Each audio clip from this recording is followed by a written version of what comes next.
Located on the coast of Maine in the USA, Acadia National Park isn't short of scenic heights, and in this video I'll show you a really nice route that combines several of them to make a satisfying round trip that takes 2.5 to 3 hours.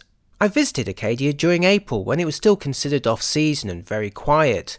I travelled from Portland, Maine, a lovely coastal city about 3 hours drive from the park.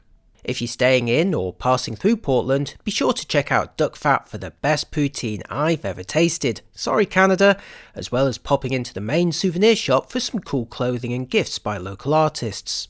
Acadia National Park is mostly situated on Mount Desert Island, with Bar Harbor Town providing a good base with helpful information.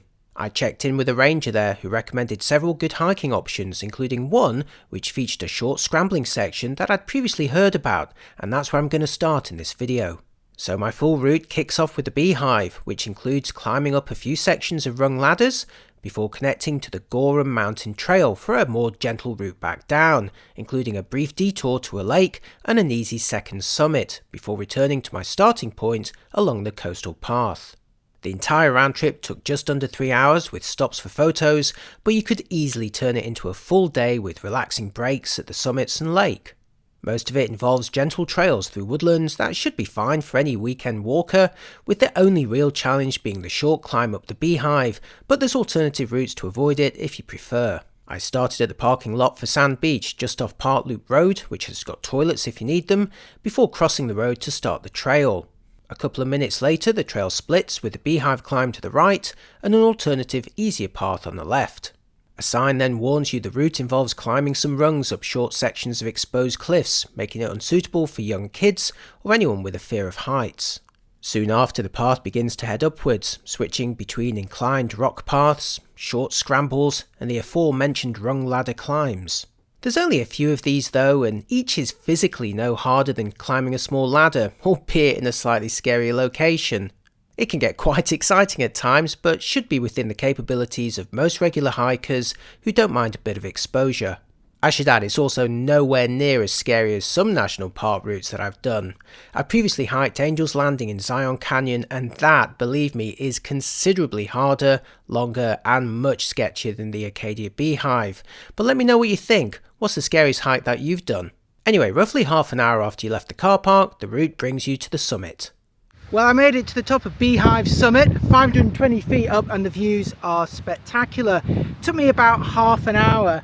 I'm a little bit scared going up those really steep sections, but if you just imagine it's like you're climbing a ladder, just don't look down. It's fine. I mean, there's some scrambling, but it was very enjoyable.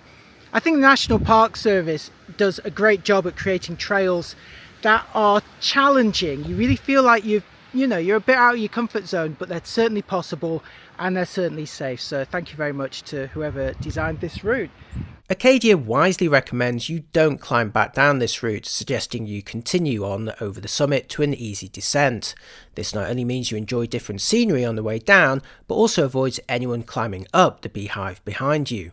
The routes are also very well marked throughout, with blue dabs of paint clearly marking the way on rocks and trees. After a few minutes you'll reach a signpost with a few options, including returning to Sand Beach, but I wanted to add a brief detour to the pond, a small lake that's reached via a path that heads downwards to the shore, roughly 20 minutes from the top of the Beehive.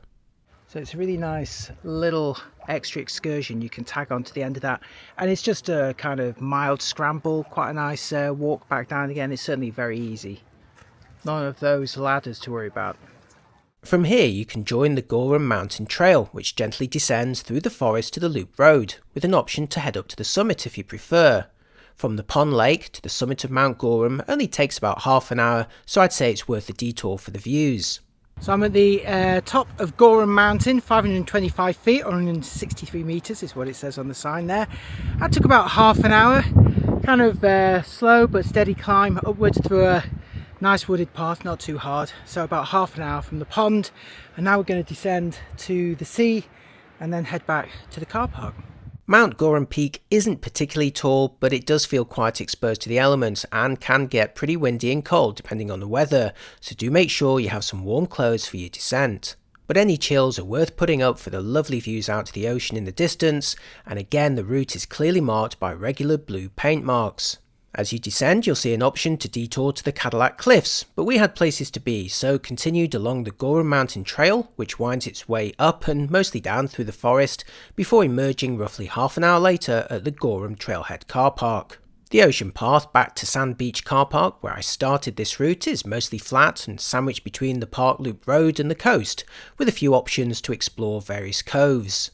Then after another half hour or so, you're back where you started at the car park, with access to Sand Beach. And here's the end point on my walk today at Sand Beach, back at the car park where I started. It's about a 2.5 hour loop without any substantial breaks, but it really brings in a lot of different terrain. There's those real vertical climbs at the start up the Beehive. That was actually really exciting for me, the highlight of the whole trek. Then you've got Pond Lake, which would, I think, be really nice in summertime. A little bit cold in April here, it's still a little bit wintry. And then you've got a nice long gentle hike through the forest up to the top of one of the mountains and back down again. And then a little walk to complete it along the ocean path. So all in all, a really fun route that I'd highly recommend. If you enjoy what I do, please do consider subscribing and watching some more of my travel videos, and let me know where else you'd like to see me cover. Thanks for watching, and I'll see you next time. Bye bye.